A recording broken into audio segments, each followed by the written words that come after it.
It's just a loaner car, man. My car in the shop. Yeah. Nah, man. Nah, my car, I had to get my suspension fixed in the front, man. It just kind of wore out. I got 170,000 miles on the car. Yeah. So they gave me the loaner for the weekend, man. This thing made me want to go and get another one. Dude, I typed in an address at the place this morning, and it drove 47 miles. I ain't had to touch it. Didn't do a thing. Just the autopilot that came so far, man. Like, literally, I'm about to put in the address. It pulled out the parking space, navigated all the neighborhoods up there around it was up in Frisco, up Democracy. Got on the highway, drove all the way down the highway, switching lanes, passing cars, going in and out of, it went through downtown, all those little interchanges from the tollway off the 35 where you get all the way off and get all the way back on and come around, went down 67, got off there, and it came and parked. Right. Now, I didn't touch it I didn't stop it one time. I sat back and did this the whole time. I'm like, man, the software done got so good on this. I'm like, damn, man. Doesn't your car do that? But my car won't do all of that. Like, my car won't navigate neighborhoods and stuff. Oh, okay. My car does like lane keep and kind of like advanced driver assist features. It won't do it won't do like full self driving. It'll do autopilot. Like if you're going in a straight line, it'll stay in the lane, switch lanes and that kind of stuff. But it's not gonna turn corners and everything. Like this one, I'm gonna put in this address and I'm gonna sit back and it's gonna pull out and it's gonna take me where I need to go. And I'm like, man, I'm not gonna sell a share of that stock, dude. I'm like, I've been holding on to a lot of Tesla since 2017. Yeah. And I've been waiting for them to get this software right, because if they get this software right and they can do these robo taxis, oh my, it's gonna go through the roof. And I'm sitting around here like, man, it's gonna split again in a little bit. I hope so, man. If it can split. It saved my retirement, to be honest with you, man, because when I got laid off from that job in 2017, I took all my retirement and dumped it in Tesla. I took my entire 401k, dumped it in Tesla. And then so I've been through two. Yeah, well, at that time, yeah, because it had a 8-for-1 split or a 5-for-1 split, and then it did another 3-for-1 split. And I'm like, so I've been holding on to quite a bit of it for like the last 5-6 years. I'm like, man, should I just go ahead and sell some of it? I sold a little bit of it in November after it ran up after the election, getting ready, for the house. Yeah. And I'm like, shoot, I should have just sold it all. And I'm like, nah, after see what the software can do, I'm like, I'm about to hold on now. Yeah, it just had a pullback. It's going right back up. It's going to go right back up in a couple of years, over the next year or two. But man, I was blown away. And I've been watching this. I'm gonna get one of these. Too, man. I'm sitting there like, shit, can I swing another one of these? I said, I get my other one to my oldest son. I could just get one of these. I'm like, man, they've made so many upgrades. I didn't think I would like this yoke either, but it actually turned out to be pretty easy to drive when I did drive it. But dude, like so this the same model as yours? It's the same model as mine. This is just a 2025. Mine is a 2016, so it's 8 years old. Like I'm about to put the yard house in here. Was it on off Beltline? It's 26 miles from here. Let's see. And then what does it run the speed limit? It'll run faster than the speed limit. Like you tell it, hey, I'll let you go 10 miles over. So it'll adjust and go with the flow of traffic. So if the traffic like coming down here, traffic was going about 72 to 76. And so it tried to stay with traffic at 76. Now it won't go past 80 because I said stay under 10 miles over. Yeah. And what was cool, there was cars in front of me going 72, and since it wanted to go 76 with the rest of the traffic, it just went around them. It went up, dude. It was crazy, man. It was crazy. Like these cars, man. Like check this out. I'm about to put this FSD on. And that's actually what I was about to film. I was about to film this FSD. Like this is a supervised FSD. I'm gonna press and hold. So it's about to go. I'm about to go up to the yard house on 13 up in Addison. Mm-hmm. As soon as I hit the brake, it's gonna back up. Oh, here, let me start it. All right. Like a spaceship. Yeah. I think it's wait for the street to clear out back here. And I'm like, man, so I got the speed set to 85. It's gonna be the fastest it goes, and it's wild, man. Y'all getting all the countertops done today? Yeah. Man, All right, good luck, man.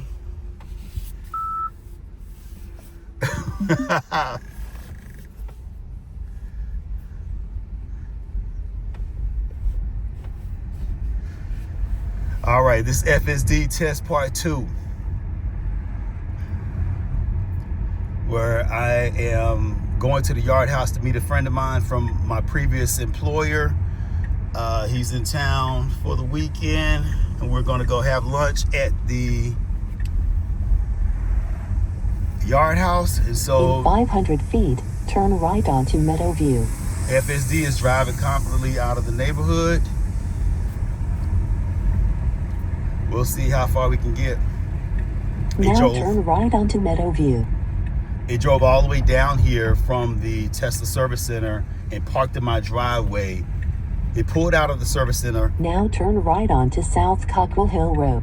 Parked and drove all the way here. It was 47 miles, and parked in my driveway.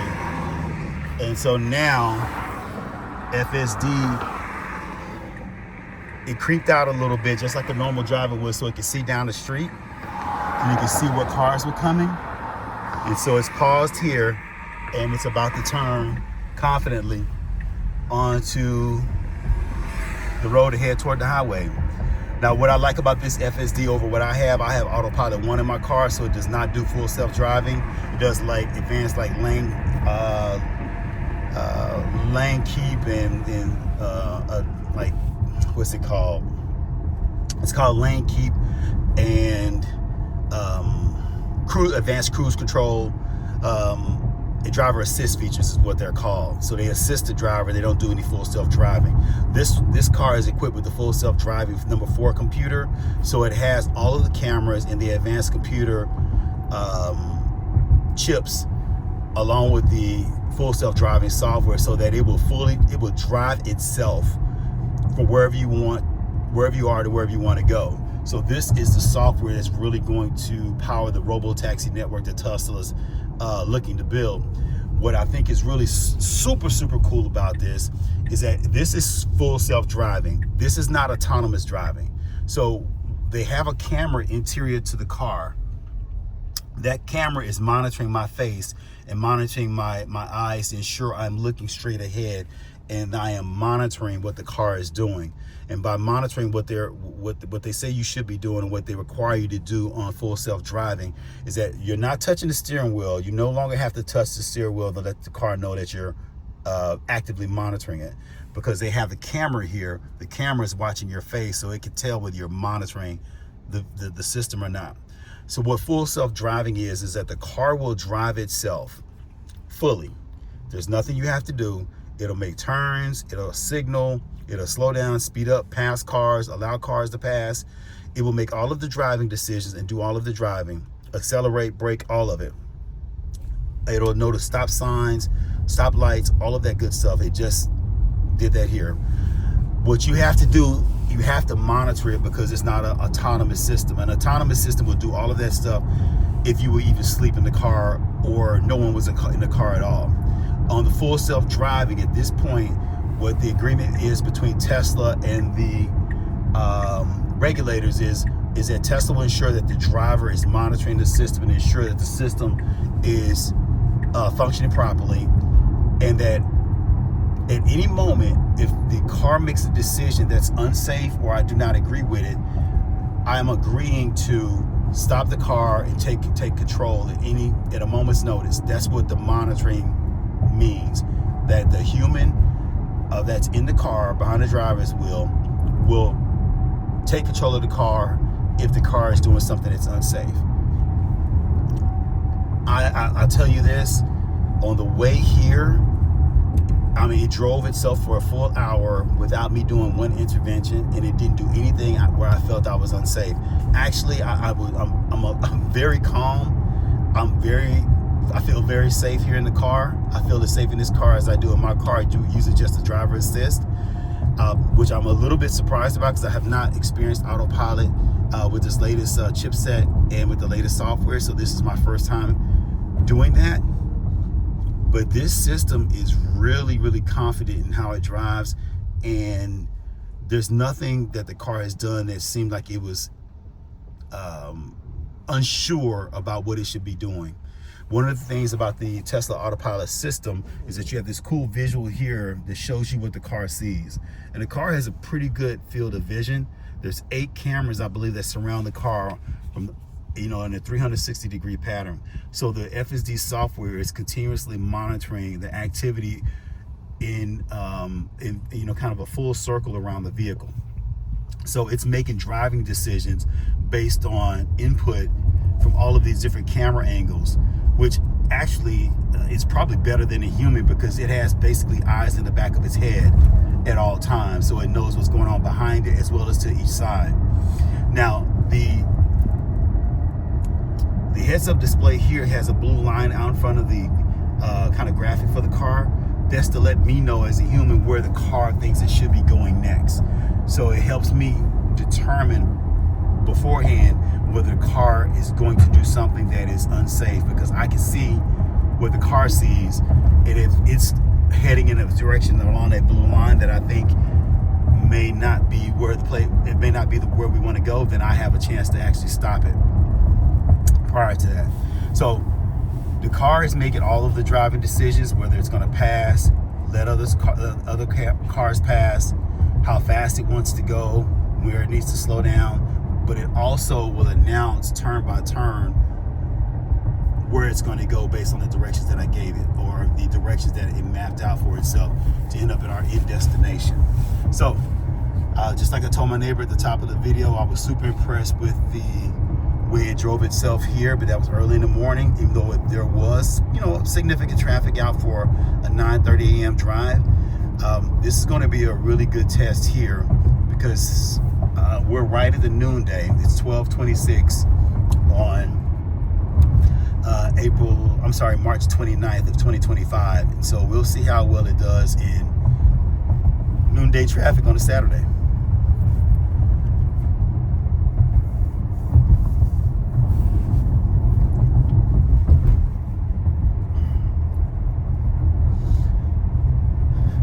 It's a very, very smooth ride. Very smooth ride. It's driving nice and leisurely, like you would want to drive on a Saturday, not in a rush.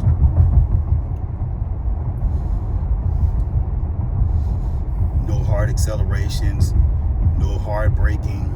Everything's been nice, smooth, and in line with what you would expect from an autonomous an AI system.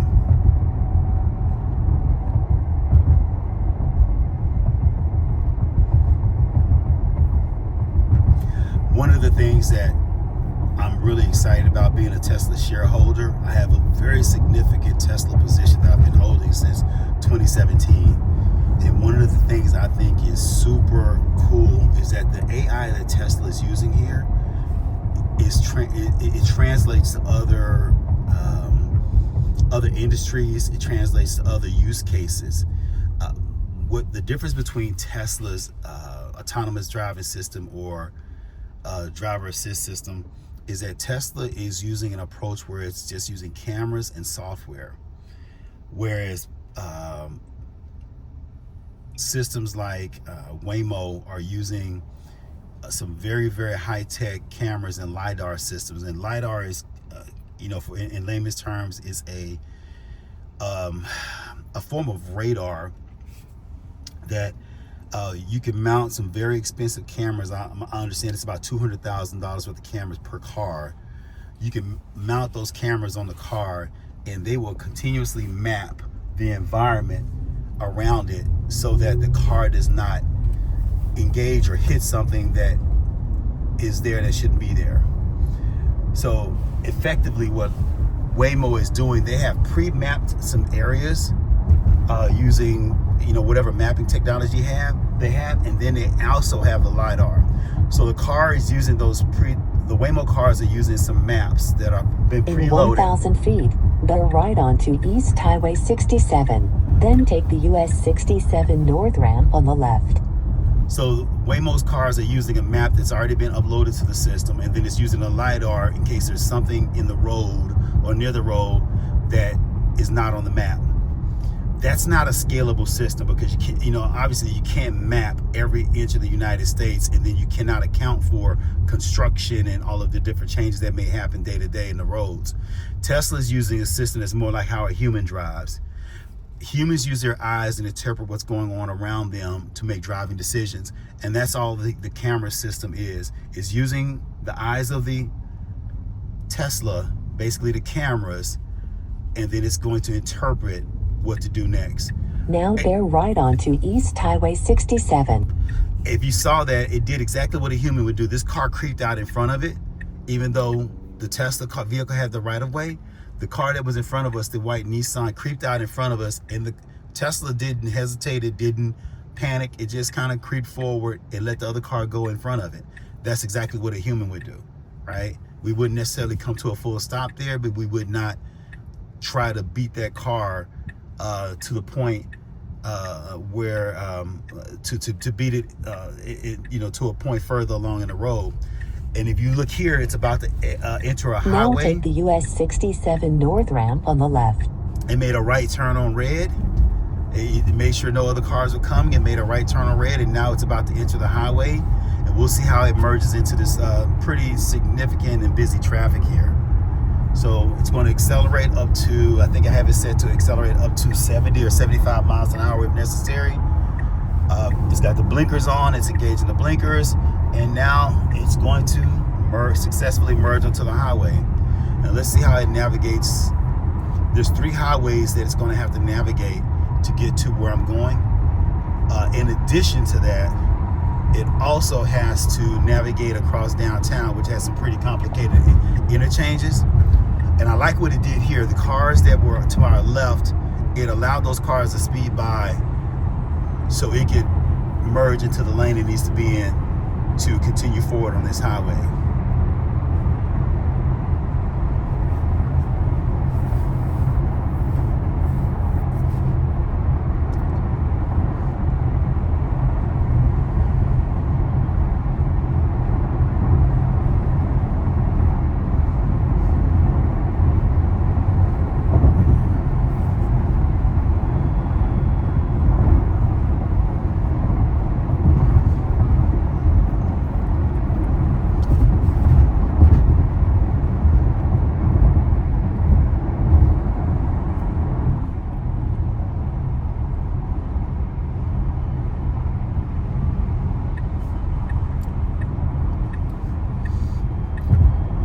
One of the things I noticed about this car over my car as far as an improvement is that when my car will switch lanes on the highway. Now it won't switch lanes automatically. I have to signal, and then it will switch lanes in the direction that I signal after it determines that it's safe to do so. This car switches lanes on its own, and the lane switching execution is it's super smooth. Super smooth. The one in my car is a little bit more jerky, so to speak. It's just not a smooth transition from one lane to the next. At least not this smooth. It's by no means is it bad. It's just not as smooth as this transition is. Now, check this out. The speed limit is set at 70. The car is actually set to go with the flow of traffic. So traffic is flowing about 75 miles right now, 76 miles an hour, and that's what the car will go. The car will keep up with the rest of the traffic.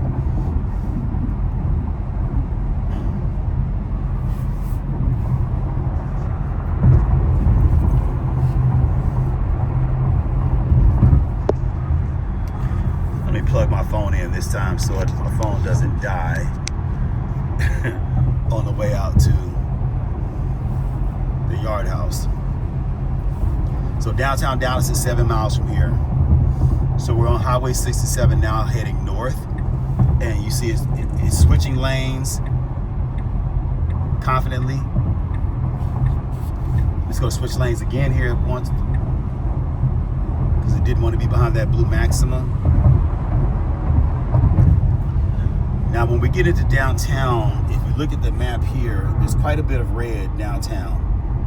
And so those interchanges are pretty full of traffic, but we'll see how well the FSD navigates that traffic here.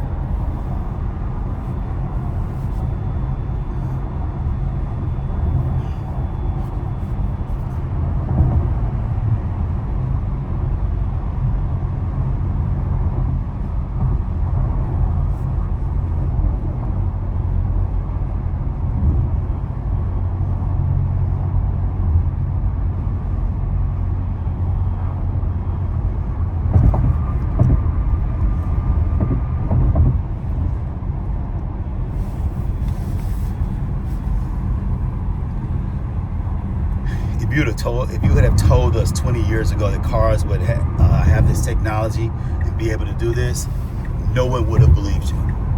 No one would have believed it.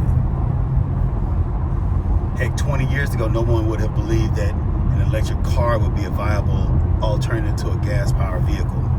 So this is amazing.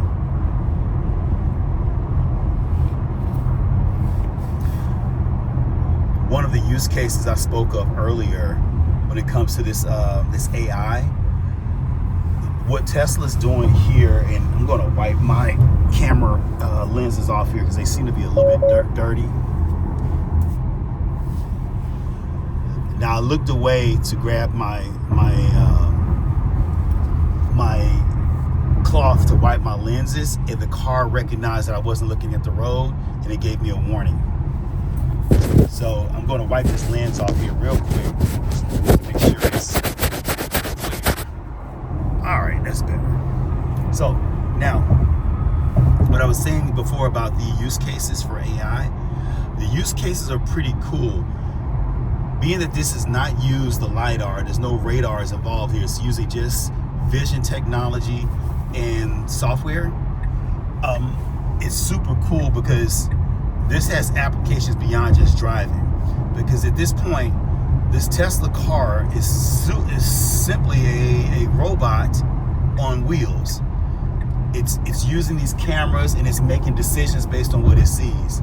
So no matter what type of robot or what form the robot is in, whether it's a humanoid robot, something that looks like something, one of the robots out of Star Wars or whatever, or maybe it's just some kind of assembly line robot, whatever the case may be, if it has cameras on it and it can interpret what's going on around it, you can program it to do certain tasks or handle certain jobs. Because Tesla's, the way they program these, it's not like Waymo and some of the other companies that are doing this. Again, Waymo is using just maps and LiDAR technology. Tesla's actually using advanced artificial intelligence training tools. So basically, there's no programming, there's no coding here. They're not coding like those old school if-then statements in Python and COBOL and all of these old C++, all these old programming language. What they're using primarily is machine learning. So they've been feeding an AI computer, trillions of miles of driving data. It says, okay, hey, here are examples of how humans drive in just about every situation possible.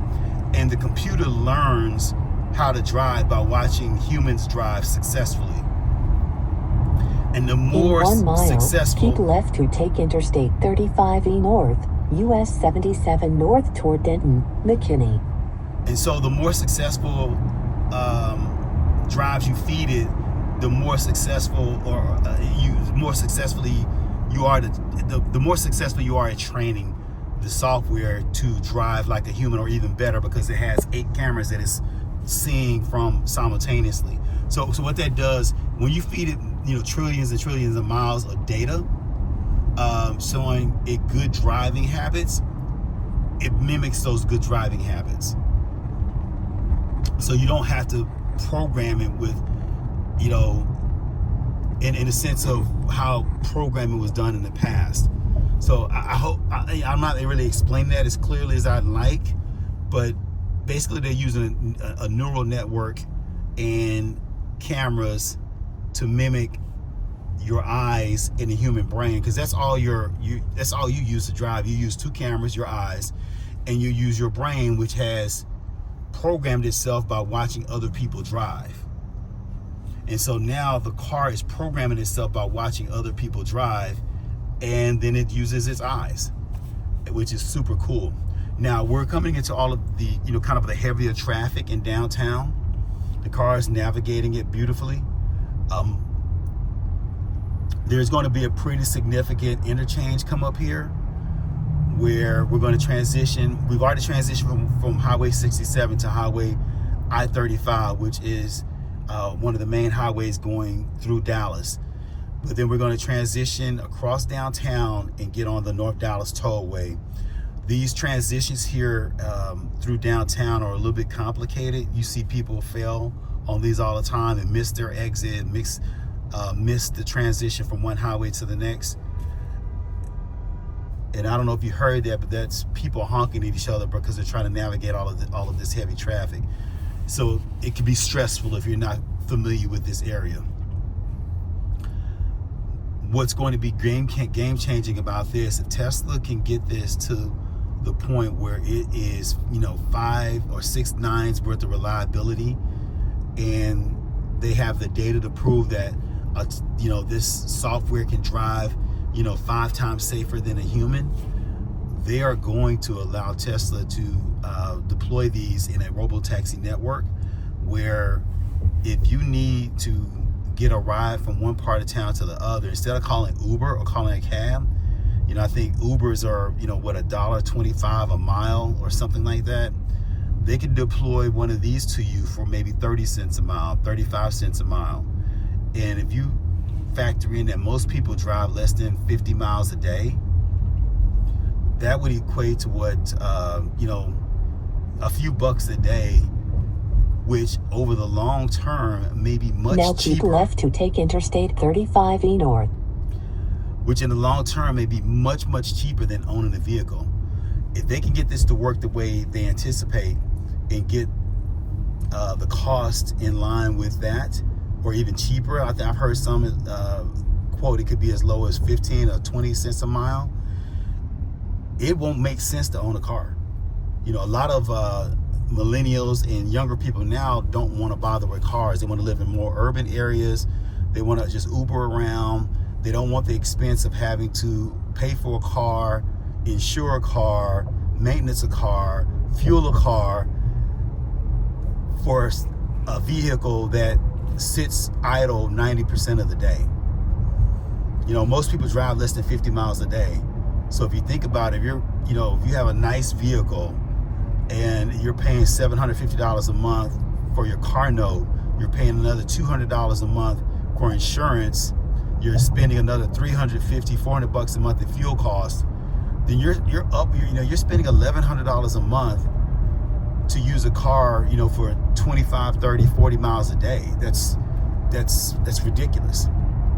So the business model is they can get this working and they can deploy 1 million of these autonomous cars that would, work 24/7. A lot of people will probably give up their vehicles, especially in urban areas, because, not only do you have to pay for all of those maintenance costs, fueling costs, insuring costs, car notes. If you're in an urban area, a lot of times you have to pay for parking. Your parking downtown could be $150 a month, depending what city you live in. And if you can get to where you need to go for, less than, $10 a day, $15 a day, that cuts your transportation costs to a third of what you're paying now. So it just makes sense. That's why this is a $10 trillion opportunity. If they can make this work, it's not just deployable here in the United States. This could be deployed all over the world. In 1 mile, take the exit on the right. One of the things that makes Tesla unique in how they're trying to solve this is that they're looking big picture and long term. Waymo and some of these other people that are trying to solve for autonomous cars using the mapping technology and the LiDAR technology, I agree with Tesla that that's a fool's errand, because you'll never be able to map everything, and you'll never be able to use LiDAR and mapping to scale that to a point where it will make sense, especially given the cost of LiDAR. You talk about $200,000 per vehicle. It would take you 15 years to recoup all of that cost just for the cars. Whereas Tesla's already got the technology built into the cars now, and it costs pennies compared to that. And what Tesla's system does, it's scalable because it's not using a map. It's using its own brain, and it's using cameras. So you could actually drop this car anywhere in the world and it'll drive like it just did. The car in front of it was going too slowly, so it decided it wanted to switch lanes. And it's probably going to switch back because it's got to get on the tollway here north. And here it did. It's switching back, and it's going to slow down, and we got the exit to the tollway coming up here in probably 400 or 500 feet. So look how it's navigating this. Slow down enough to get behind this truck, and it's going to probably keep getting over because the tollway exit is coming up here, and it's sped up just enough to get in front of this Now take van. the exit on the right. And now it's going to squeeze in here behind this escape, and it's slowed down enough to stop. I haven't touched it. Hands are still here. No interventions. It's still engaged. And it did exactly what a human would do, but in a much more safe manner. So back to the opportunity here and why people are so excited about the potential. If Tesla can deploy 1 million of these in the United States, 2 or 3 million of these in China, 500,000 of these in India, maybe another 500,000 across Europe, think of the potential revenue that Tesla will get for this. And this type of revenue is high margin revenue, because once you create the software once, it's done. All you have to do is maintain the software at that point. The heavy lifting, the research, the development, the software is done. And so much like Apple's Apple Store or Microsoft's Azure infrastructure, once you get the infrastructure in place, at that point, you have a very high profit margin service. And if you have a very high profit margin service that's scalable like this, the margins are going to be ridiculous. The revenue is going to be ridiculous. So with that being said, I got quite a few shares of Tesla, and I'm not selling. After viewing what this software, how far this software has progressed and what it can do, they are very, in very 1,000 close. feet, take the Dallas North Tollway ramp on the right. They are very, very close to making this a reality. Again, we just navigated across downtown Dallas in, kind of lunchtime traffic here on the weekend, which is significant. And we're headed to Addison. We have another 18 minutes to go.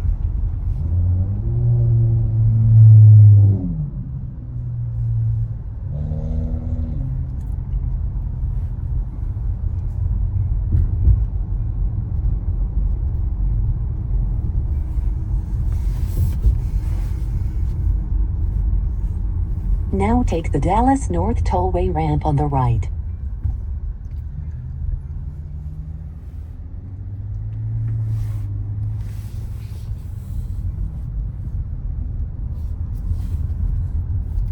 Yep, no hands and no feet. I'm not even engaging the pedals. I'm just sitting back and having a nice, enjoyable, peaceful ride. And this is the way driving should be.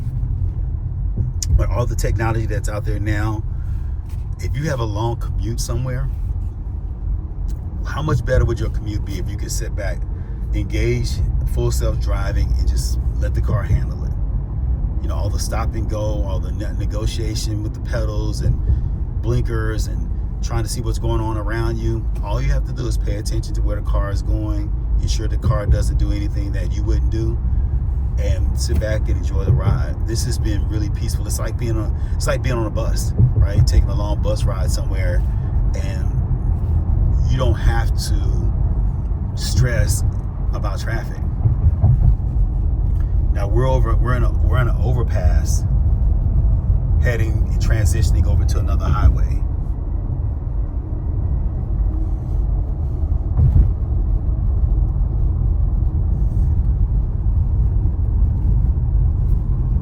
Look how I took this turn, nice and smooth.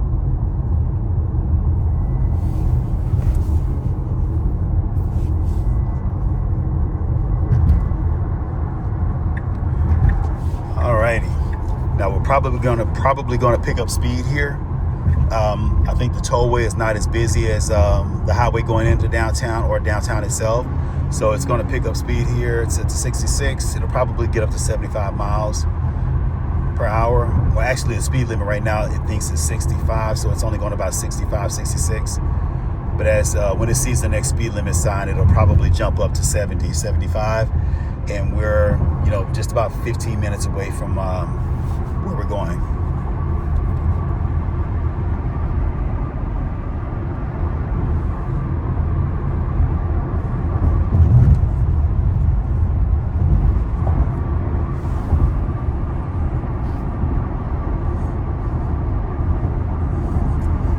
If I wasn't filming, I could be listening to some music and just enjoying the ride. This is smooth and cool.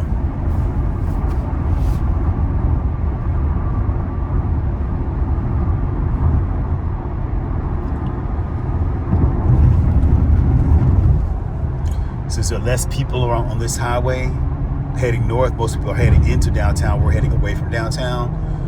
The car has sped up to 71 miles an hour on a speed limit of 65. So it's driving, again, much like a human would. It's going a few miles over the speed limit, nothing crazy, just enough to, kind of get you where you're going. Especially given that we have more space here to work with.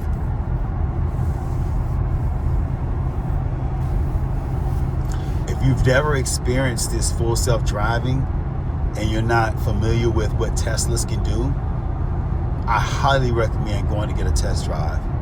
Highly recommend going to get a test drive, especially if you're a tech person, you really enjoy experiencing new technology. This is the future. Contrary to what anybody tells you, electric vehicles are the future, and then even beyond that, autonomous vehicles are going to be where it's at. Every company in the world is trying to do this. Some are making viable electric cars now. There are a lot of good electric cars out there now. None as good as the Teslas, top to bottom. And I have not seen anybody's full self-driving software this good. Waymo has a good system. I have ridden in some of their cars that are fully autonomous at this point, and they don't have human drivers in them, and I felt pretty safe in those vehicles. And that the system they have works, and it works great, but it only works great in the boundaries that it has been set up. Those systems are set up, again, to work within a very specific area of town, and they cannot go out, they cannot venture outside those areas because they can only work the pre-mapped areas with that LiDAR. Now, where they work, they seem to be working great.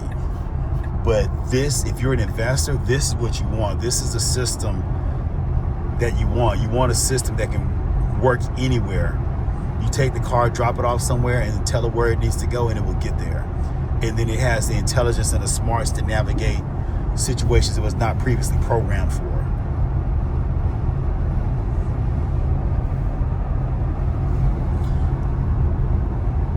So now the car is going a full 74 miles per hour on a 65 mile per hour road. So it's going to, kind of what a human would do, 8 to 9 miles over.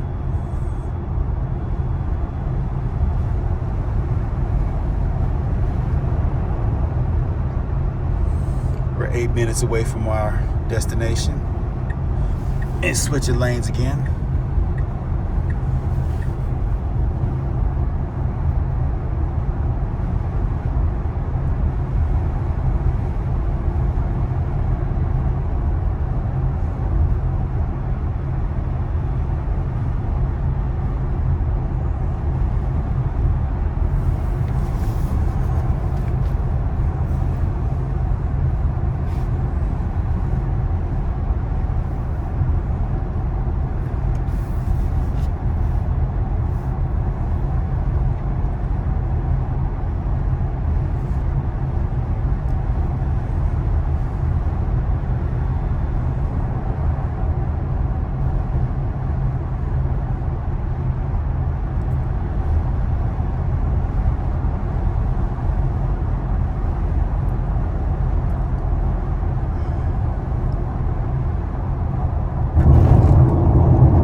So good on these cameras is that the road conditions change here. Went from an asphalt road to a road that has been stripped of its asphalt, and it can still see the lines. and understand where it needs to be as far as location in the road. Because this road is, it's definitely being repaved, and so it's not as kind of a clean road as others that we've been on thus far on this trip. Another thing I've seen FSD and autopilot do is that if there are no lanes on the road, it knows how to kind of use the car in front of it or whatever boundaries it sees to ascertain where it should be in the road so it doesn't do anything unsafe.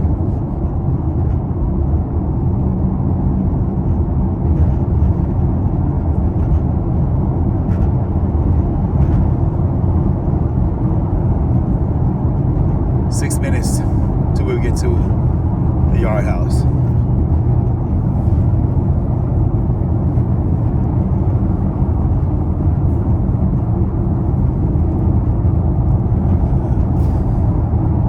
This is so cool. This makes me want to buy another one of these.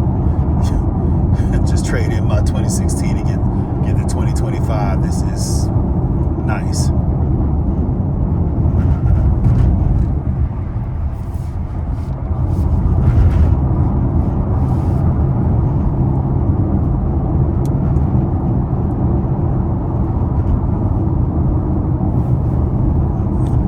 Okay, 1.3 miles before we hit our exit.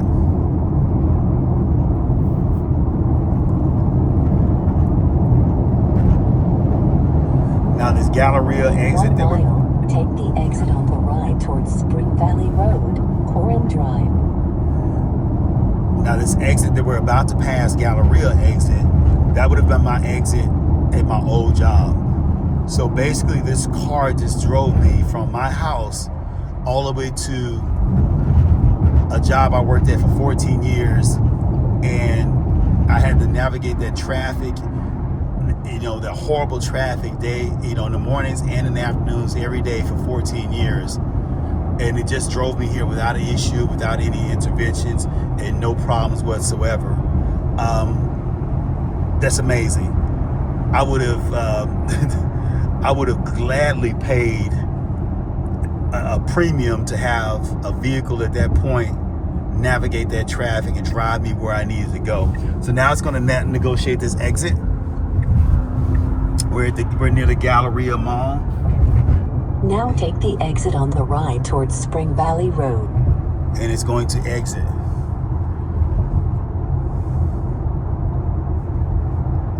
So let's see how smooth this exit is. Once it exits, it's probably going to have to get over a couple of lanes so it can go down the service road and turn right into the parking lot where we're going. So let's see how this works. It's going to, there's a truck here to my right, and it's going to slow down and let that truck pass. It's going to go ahead and merge right, and probably merge right again.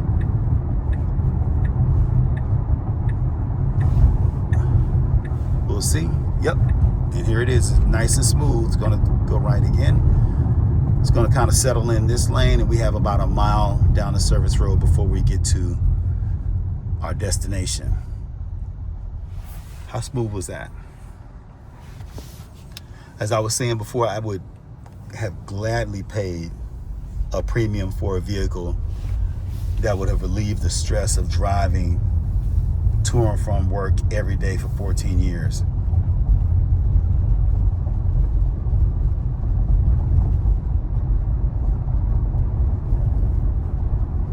Or, given how far I worked away, if they had a robo-taxi that could pick me up and drive me there for, 10 cents a mile, 15 cents a mile, 20 cents a mile, yeah, I would have gladly paid that as well.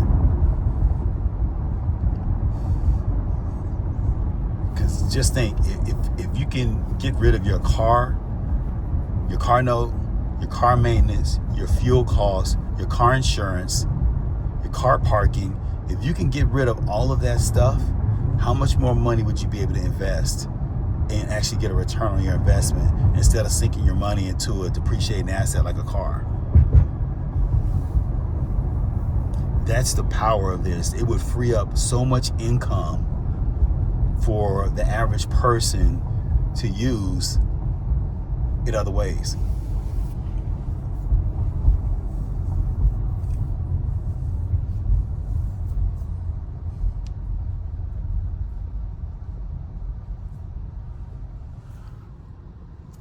right, we're about 1/10 of a mile away. Almost there.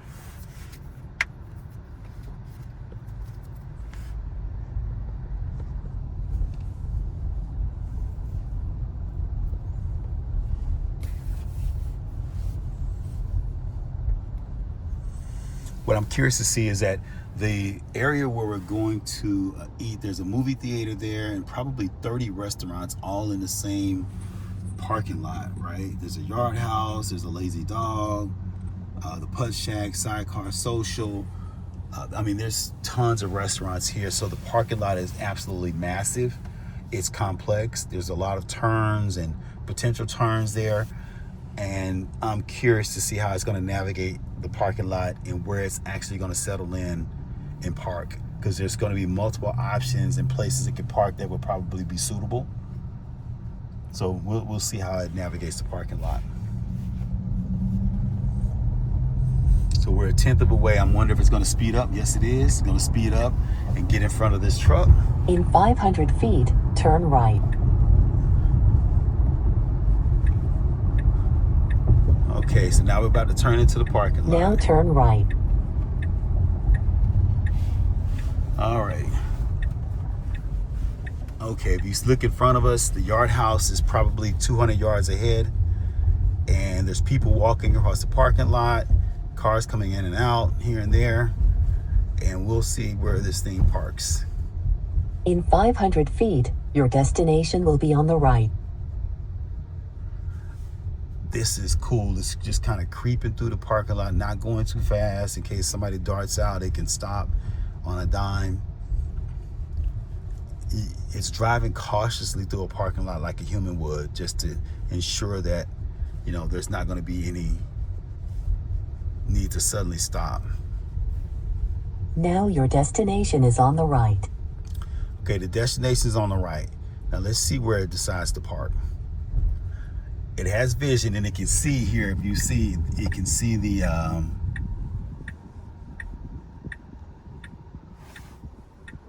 it can see that there's multiple places to park.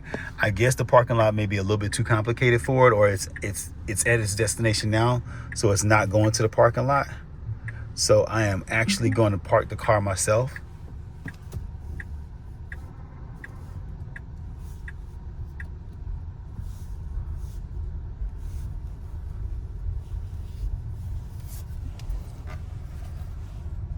One thing I like about the car also that's different than my car is that there is a yoke here, and this yoke steering instead of normal steering. And actually there's a Tesla supercharger down the road here, so I'm actually going to park at the supercharger and charge the car.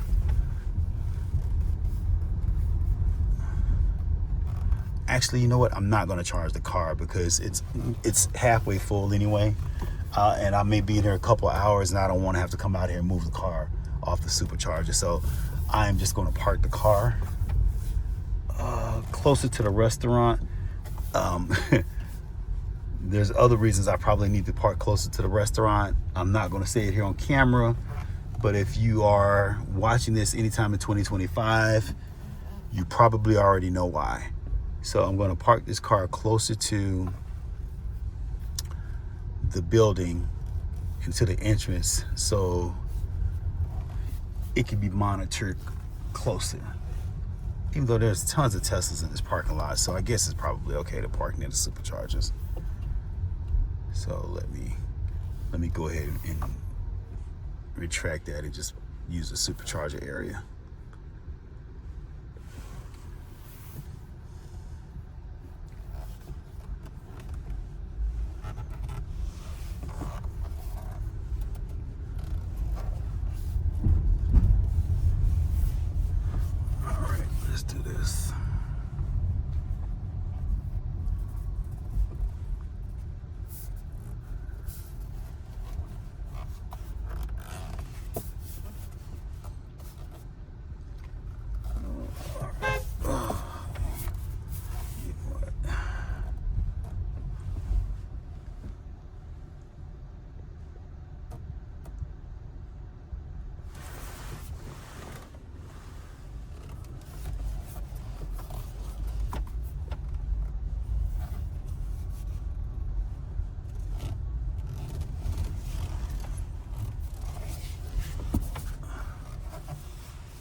All right. And that concludes our video. Car is parked. It's 1:05. I'm a few minutes early. I got a phone call I need to make here real quick, so I'm signing off. Peace.